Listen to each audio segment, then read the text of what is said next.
Andrew Luck shocks the NFL and the world by announcing his retirement over the weekend. Jadeveon Clowney wants out of Houston. Where's he going to go? And NFL preseason is all but wrapped up for those that are going to be starting. All that and more coming up next on the Average Sports Guys podcast.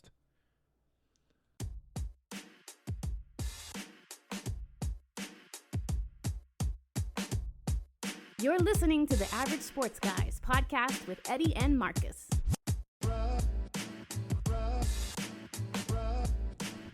Hey, what's going on, everybody? Yo. This is Eddie and Marcus, and we're the Average Sports Guys. This is the Average Sports Guys podcast. Yes, sir. We are bringing you episode 16. 16.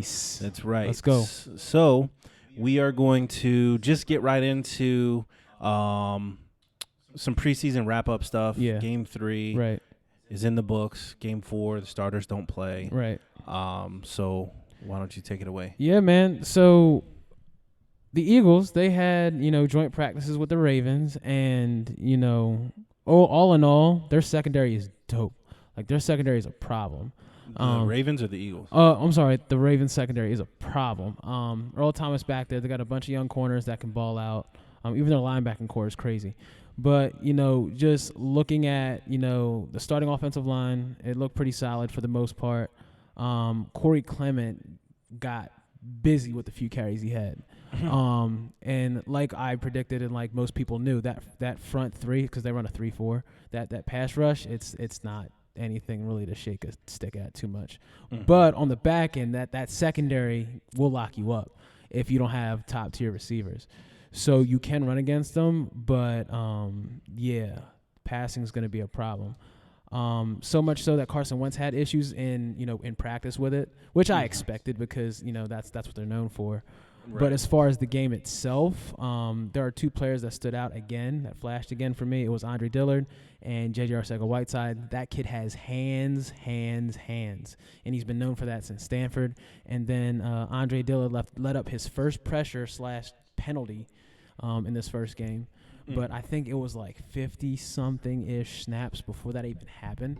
Right. So, this dude can be a starter if we choose to make him that, or if Jason Peters goes down, or we decide to move him to guard. But like I said, on the other side of that, JJ, that kid has hands. Like he's gonna be something, and I'm excited to see him. So that's what I got for our preseason wrap up. What about them Skins? Well, so as far as the Redskins, and I was gonna get into it when we actually get into our teams per se, right. But my biggest takeaway from Game 3 was seeing Darius Geis get out there. He was a full go. I think he had 11 or 12 carries. That's good work. Yeah, it was more than I was comfortable with. I get it. Especially after, his first couple runs were solid. Mm-hmm.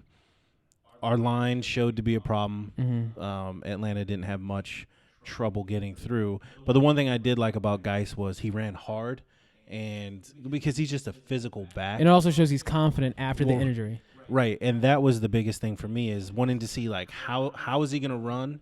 How is he going to react that first time he gets hit? Is he going to pop back up? Is he, is he going to be, walking gingerly or whatever? Mm-hmm. But he showed to be fine. There was one play he bounced out around the left side, got up the sideline, and lowered his shoulder and just initiated contact. Trucked the dude, and he was still standing. Mm-hmm. So yeah, I was encouraged by that. Mm-hmm. Dwayne Haskins, the way he's progressed throughout the preseason. Right. First preseason game, he was throwing off of the wrong foot. Mm-hmm. You could tell he was thinking. That's what I was about to say. He was thinking too much. Right. So his footwork has seemed to have gotten better, like, over the last couple weeks. Right. So it was encouraging to see. He had a couple good balls. Mm-hmm. His decision making seemed a little faster. Mm-hmm. But we'll get a heavy dose of him this week coming up. We play the Ravens. Okay. So that'll be interesting. But as far as, like, preseason overall, my big thing was just Darius Geis, and then seeing how Haskins, like, progressed, which I was pleased with, and it's encouraging for both of those players. Absolutely. Good business. All right. So just so you guys know, this is another episode of Hard Knocks coming up tonight at 10. You know, we get to see, what the situation is with Antonio Brown, the coaching staff, and and figuring out if they actually can put it all together and if they're actually more cohesive than we currently think right now. Yeah, because they seem kind of all over the place. Absolutely. I don't want to say a dumpster fire just yet, but, I mean, it has the makings of being just a very ugly season. 100%, yeah. So, but plus, with each episode that passes in Hard Knocks, we get to my favorite part is the cut downs. Oh, yeah. That's great stuff. Because there's always that one, I don't know if they're athletic trainers or equipment managers, whatever, but you always see them snaking through like the locker room and weight room during the lifting sessions, and everybody's looking like, okay, is he coming to snatch me? Is he coming to get me? He's gonna talk to me. Do I have to go and see coach right now? Yeah, and then like, hey, coach wants to see you. Bring your playbook. Right. Like that's never a good sign. But but honestly, if I was Gruden, I would like make it random to where nobody knew. So I'd be calling in everybody so nobody could really tell who's leaving or at the time just to make it a little bit more fun that way. But I get it. Right. Yeah. It's always like it's not funny because obviously people are losing their jobs. Right. You hope that they put enough on film that another team could pick them up and use them. Absolutely. So I mean, you just never know. But it is just like funny how it all goes because like you'll be the guy getting cut, and then so somebody says, "Hey, Marcus, coach wants to see you bring your playbook." At the same time, there's equipment guy. You see him pulling the cleats, pulling the helmet, pulling the name tags off of everything, dropping them in a basket. Yeah, so you already know you are nothing to them. Right, like you're done, dude. I guess Rap City. And it's crazy now because you remember they used to have to get down in roster size as the preseason went on. Right. But now it's just I think it was like 90 people can be in camp, and then they drop down to the 53-man roster by I think it's this Saturday. So today is Tuesday. What's today? 26th? 27th. Yep. Oh, yeah. So Saturday will make it the 31st. So they got to have their rosters pretty much set by the 31st. Yep. Yeah. So it'll be an interesting episode. I'm looking forward to it. Yeah, and it's like with these Raiders, I think they're not as bad as people like roster-wise as people think they are, and I think they're going to surprise some people this season just based off what I've seen. Well, right, yeah. I mean, I think they have some scrappy dudes. Oh yeah. So it'll be like my favorite player on the offensive end, Renfro. Like that kid. Oh yeah. He's not built like a football player, but his route and his cut game is insane. Right. Like I'm excited to see him play because I honestly have a good feeling that he's probably going to make the roster as like the number 3 guy, but that dude's a problem. Well, right, and I mean, but that's the thing. Like when it comes to pass catching, as long as you can catch the ball, yes. But be where you're supposed to be when you need to be there. Right. You don't have to be a burner. Right. Like crisp route running and knowing the offense and knowing what you're supposed to do. And that's exactly what it is. Half the battle. Yep. Because you see talented receivers all the time. That either can't create separation, they don't know the damn routes, they're not where they're supposed to be when they're supposed to be there. Right. So yeah, I mean that should be good. But like I said, I mean wide out or whatever, you have to catch the ball. As long as he can do that, I think it'd be fine. Yeah, absolutely. All right. So cool. Yeah, want to get into, I guess it's time for team updates. Washington Redskins. Go ahead and run it. Yeah, there's nothing much. Trent Williams obviously not back. He ain't coming back. He gone.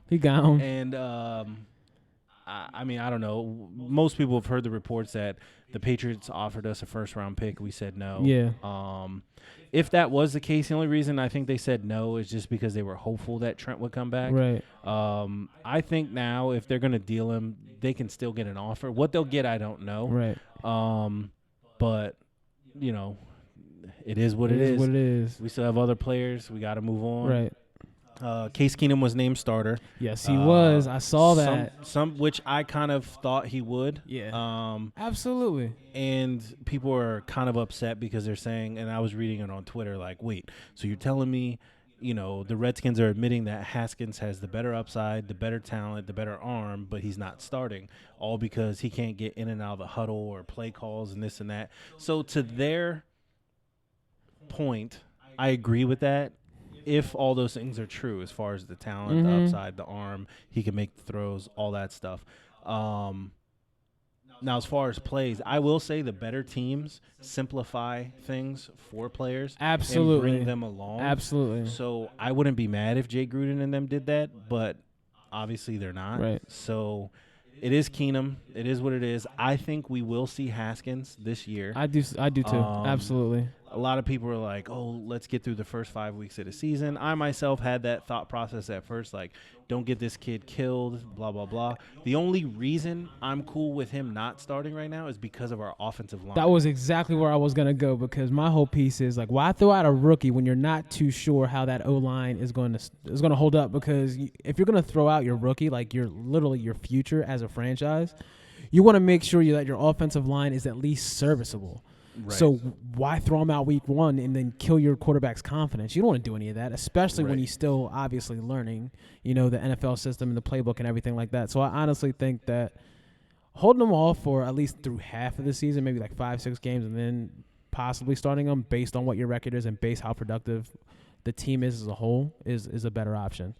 Well, yeah, for sure. And so, with that, like I said, I'm patient. Mm-hmm. I mean, it seems like Haskins is patient. I mean, he's the type of player that he's going to say the right thing. Absolutely. He's not going to be a like distraction. Baker Mayfield right. or anything like that. That guy. But I do feel, just watching his pressers and his body language and every interview, all those types of things, he seems like it's believable when he says it. Right. You know what I mean? He's going to be saying, fine. I'm not worried about him. Yeah, I'm trusting the process, this and that. Mm-hmm. There was word that the Skins are either going to cut or possibly look to trade Josh Doxson, who was our first-round pick, 3 years ago. Often injured, not really a factor in many games. Wow. He's just not working out. No. So, I mean, people can say bust. They can say whatever they want. Right.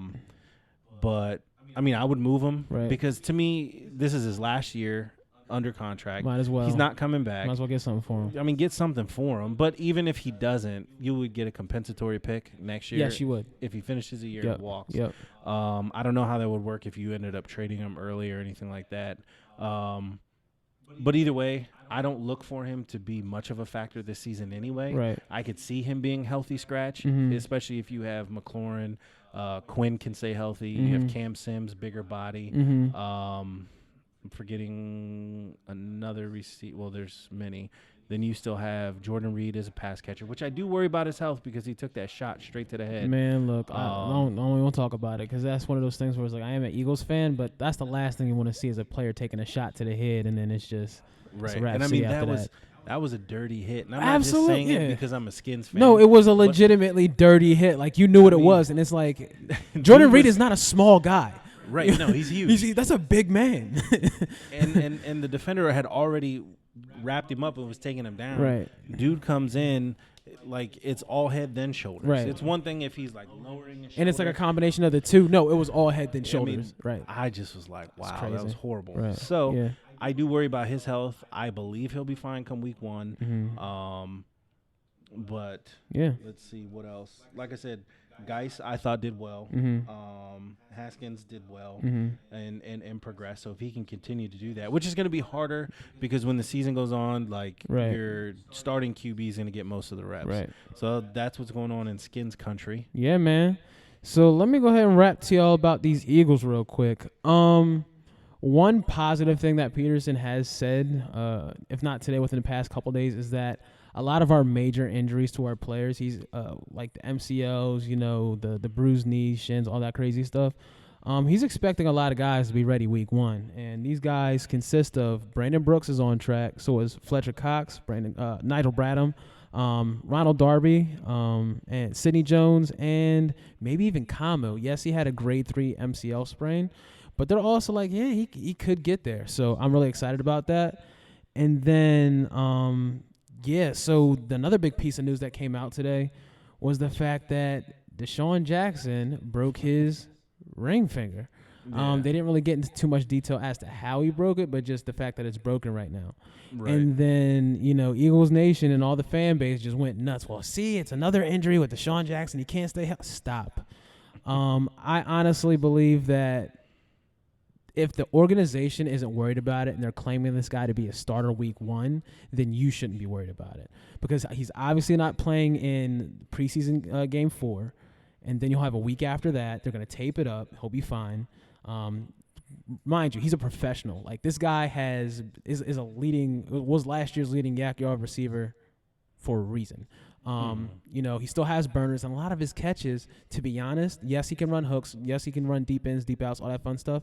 But where he really kills you is those basket catches where he's burning your safety for about 5-6 yards and things like that. And I think that at least to start the season, that's probably will be his main role, is just as a decoy until he can get confident with catching with his busted finger. But even then, I still think he's going to get bossed because he's DeSean Jackson. He's a professional.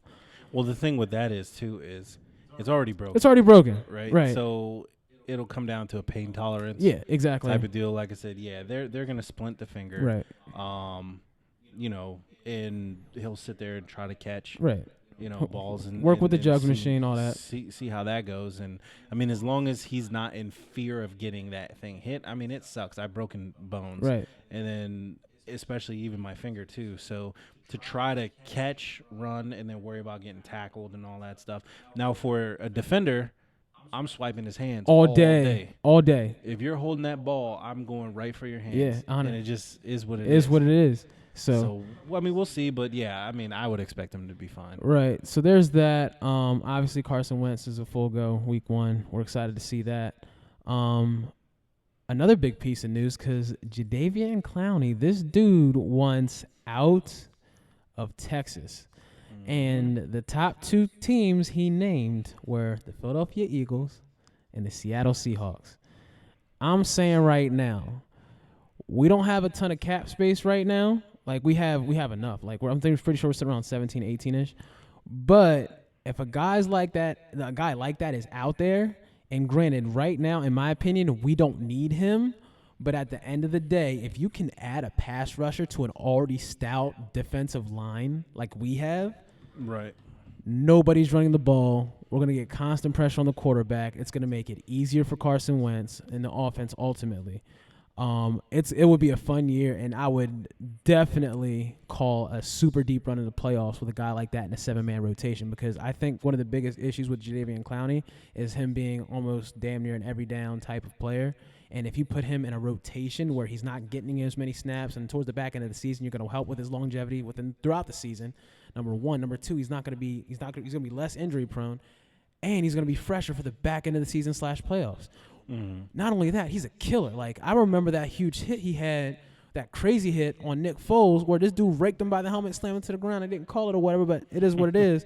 But that dude is nasty. I don't think there's any defense that would not want a guy like that. Well, right, yeah. I mean, there's tons of landing spots for him to go. Oh yeah. But I mean, he can say where he wants to go, but ultimately, if they're gonna deal him, I could see him. It'll be our luck or everybody else's luck. He'll end up in New England, right? Because here's my other piece to that. We have pieces that they want. Their offensive line is garbage. Mm-hmm. Everybody knows that. We have linemen that we can trade. Also, we have a surplus of running backs. They need a running back. Lamar Miller is down. Right. So if we can package a lineman, a running back, and maybe a fourth, I would totally eat that. Oh, I'm sorry. And then also them eating some of his. I'm sorry. He's a free. I mean, he has yet to sign his contract, his tender, so he can basically go where he wants. But if we can somehow give him a reasonable contract, bring him in with a fourth, trade a lineman and a running back, I think that's fair. We can get that going. So it's not like we don't have pieces that they need. Right. It's just how much of the cap is Clowney really is willing to eat. But also, one thing Howie does like to do is sign players on 1 years. So if we do communicate with them and make that happen, it'll only be for probably 1 year, and then we'll move off them, because that's the going thing with Howie Roseman right now. But I'm looking at the camera. Howie, get it done. Well, see, and then the thing with the 1 year deal, and then with a player like Jadeveon Clowney, if he isn't going to get a ton of playing time and he is going to be in that huge rotation, if he doesn't buy into the scheme, or not necessarily the scheme, but the fact that it's going to benefit him, it would be worthless for him to go there on a 1 year deal, because he's not going to put up the stats or the numbers to get a big contract from somebody else. Right. So, or potentially not, I would say. It's possible. So, who knows? We'll see what happens. It'd be interesting. I would like to see how he get that done, though. Yeah. Right, So, hey, man, why don't you go ahead and start off with this Andrew Luck situation because we got time today. Man, so when you actually text me. Yes, I did. And what was it, around like 9 o'clock or like 8 something? Yeah, something like that. That was Saturday because I was watching. I think I was watching some preseason games, and you were like, Andrew Luck retired, and I was like, what? Yeah. So I went and looked it up, and I looked at the ticker on the bottom of the screen. Then it said Andrew Luck announces retirement or whatever, and I was like, what? Right. And then it just went from there. I saw the Adam Schefter tweet that he confirmed to the team that he's going to retire. Right. He was supposed to have a press conference Sunday, but he was actually on the sideline of the game that they were currently playing. Yes. When the news broke to everybody. Right. So then you knew, okay, well, they're going to ask him in the locker room. Yeah, they're going to ask him straight up. And then he basically ended up doing a press conference there. Yeah, I mean, like I said, my first reaction to it was, wow. Yeah. Yeah. But after hearing his reasoning for retirement, to me, it makes sense. Right. Okay, you got to think the last, 3-4 years, he's been rehabbing all offseason. Trying to get ready for week 1. Yes. I mean, he's had. And then he gets another injury, and then he's back to the same cycle. So. Right, and so he's been having a lingering injury where, like they said, well, if this was week 1, he'd be ready to go. He even said it himself, he'd be ready to go. But he's just dealing with being comfortable dealing with that pain. Right. So I know Colts fans, they needed a hug all weekend. Man, because, I mean, I would be devastated if we had a franchise quarterback that was just like, oh, yeah, I'm out of here. And he's only 29. Right. And then in the middle of the game, they booed him. Like, they just straight booed that man. Right. Which I thought was stupid and it's classless. Like, that's some shit we would do. But yeah, even us, like, I think we would really think hard about booing him in the middle of the game, even though more likely than not we probably would. But that's some Philly shit. They don't do that out in Indianapolis. Right. That's crazy. Apparently, I guess he had mentioned it 2 weeks ago that he was pondering retirement or retire or something. The staff like that. knew. Like, you could tell. Like, they knew. Right. So there was season ticket holders who had bought season tickets within the last couple of weeks. Right. They're demanding that they get their money back. Right. And I'm like, I don't know how that works. But like I said, his reasoning for retirement is like he just seems mentally checked out. Right. And once you get to that point, it's done. Like, right.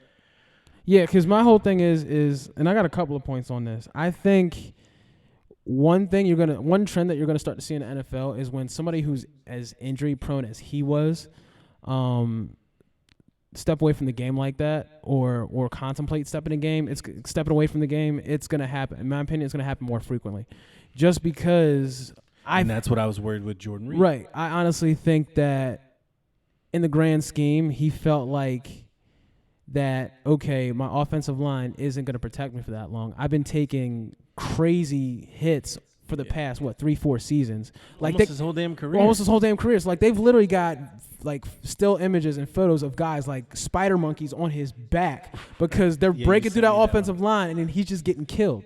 Yeah. So... And they never really had, like, a legit run game. They never had a legit run game. So, to counterbalance any of that. None of that. And then, on top of all of this, I honestly felt like the injuries overtook his passion for the game. Right. And once that happens and he knew, he's like, okay, I have to step away. Yeah. Because in the end, you have to figure, how can you really fault a man for wanting a life after football? Like, he wants to be able to raise kids, play with his kids, and have a quality life. I mean, they even talked about it today on Jason Whitlock's show, how, you go to these, the Hall of Fame game, and then they have all these events beforehand where they play golf and all that, where a lot of these players can't even get out of the golf cart, right?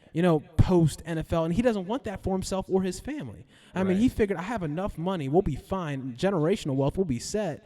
I need to think long term about what my priorities are and how I need to be a father to my children. And you can't fault a man for that. And that's what really makes me mad about a lot of the fan base and even some of these commentators and these sports heads on TV, like guys like Doug Gottlieb, who has been trolling Andrew Luck for the past few days talking about, well, this is what millennials do. This is a millennial thing. With the whole rehab thing. I was like, hear about that. You of all people coming down on a man for having the cojones to step away from the game, basically in his prime, to think about his long-term relationship with his family and actually having a quality of life.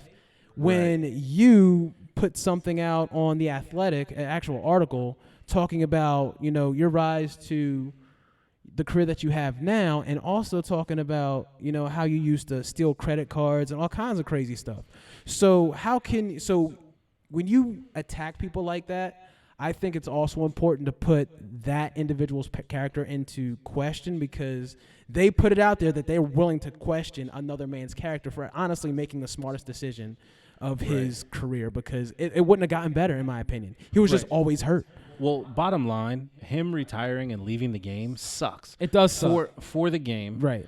But ultimately, he don't owe anybody anything. No. He doesn't owe the fan base, whether it's the Colts fan base or the NFL fan Nobody. base. He doesn't owe anybody anything. No. I mean, people can say, oh, well, he took the money. Okay. And? The day he retires, he doesn't get paid the rest of his contract. Right. Only his guarantees and what he was going to make up until that day. Yeah, absolutely. So that's what they said. He earned everything he got. Right. Which I guess reportedly somewhere around 95, 97 million, right. whatever. Recently got married. His wife is expecting. Right. So what? He wants to have a family and be a good dad. Like, how can you fault that? Yeah, and I mean, you can't blame him, and I get it. He'll have that Barry Sanders asterisk next to his name of what he could have been. Right. But yeah, I mean, when you're getting your brains beat in week and week out because your line is horrible. Right. I don't blame him whatsoever. And I mean, he could have demanded a trade and this and that, blah blah blah, to a team that has an offensive line, but he himself was just done with the whole process. And I don't know. I find it hard to blame him for anything. And that's my next point. If there's anybody you really need to blame that front office. Blame that front office. They've had years to draft and work free agency to build an offensive line to protect that investment. Right. I mean, look at my Eagles. What did we do? We went. What was our first pick? It was everybody in Philly was pissed off for about 5 minutes, and then they sat and realized, well, Carson Wentz is our future.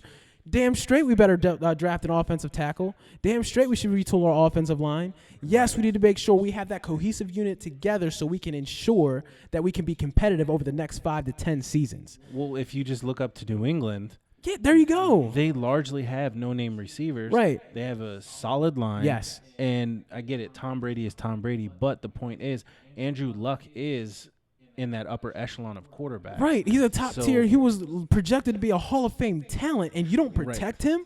Right. What? Yeah, I thought that was a major Redskins type of move where, I mean, we've been getting quarterbacks killed for years. Yeah. So, again, me being able to look at that situation and seeing it that first year when he was a rookie, I said, okay, cool, whatever, they'll get it together. Right. As the years went on, they really never had a solidified offensive line. No. Or, like I said, a stout run game. Right. Because that would alleviate a lot of pressure a whole lot off of him to not have to take all those hits. Not have to take man, look, and I think that's where where the fans have their anger misdirected. It's very selfish, number one, because they're looked at as commodities, not people. A lot of these players, because they want to build their NFL draft team, for their fantasy squad and all that. At the end of the day, these are people with real lives, with real families, and he made the best decision for him. And you can't be mad at that. So be it. So be it. Yeah. So next week is, let's see, they'll almost have the rosters final. No, they will, right? Yeah. Yep. So our next show, they'll have rosters finalized. We'll start previewing Week 1, Redskins in Philly. Yep. We are going to go live on Facebook and Instagram for a pregame, halftime, and post-game wrap-up. So we'll give predictions. Yeah, man. We'll give them why and all that stuff. Yeah. So that's all the time we have for this week's show. Thank you for tuning in weekly, as you guys do. We appreciate the support. Don't forget to like and subscribe. Send in some comments. Send us your fantasy stuff. We're going to start getting into that big time. Absolutely. Send in your fantasy questions. Sit them, start them, who you should draft, things like that. Yep, let us know, and we are more than willing to answer those. We would love to even read some. Yeah. But as always, go to averagesportsguys.com. All the links to our social media is there. Yeah. And until next time. We out.